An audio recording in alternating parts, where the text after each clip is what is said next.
আপনারা অবশ্যই জানেন এখানে সিনিয়ররা বসে রয়েছেন।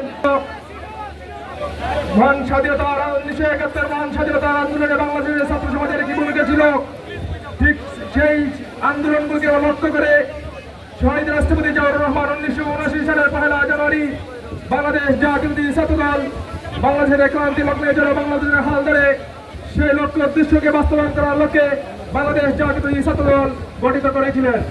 তারই ধারাবাহিকতায় 1979 সালের 1 জানুয়ারি থেকে নিয়ে 1990 সালের বিরোধী আন্দোলনে দেশনেত্রী বেগম খালেদা জিয়ার নেতৃত্বে বাংলাদেশের স্বৈরাচার পতন করেছিল জাতীয়তাবাদী ছাত্রদল। এর মধ্যে অন্যতম সংগঠন হিসাবে কার্যক্রম চালিয়েছিল।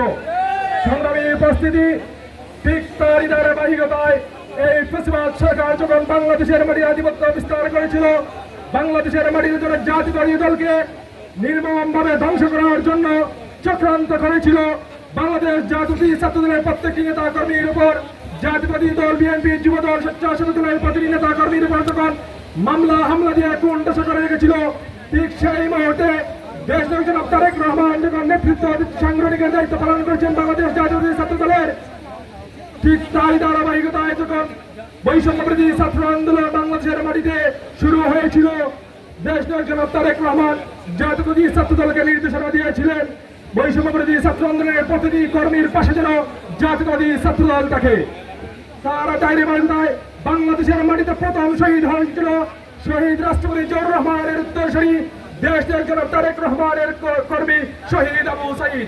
বুক পেতে গুলি নিয়েছিল শহীদ আবু সাঈদ, বুক পেতে গুলি নিয়েছে শহীদ ওয়াসিম। আপনারা অবশ্যই জানেন এরা জাতীয়তাবাদী ছাত্রদলের কর্মী।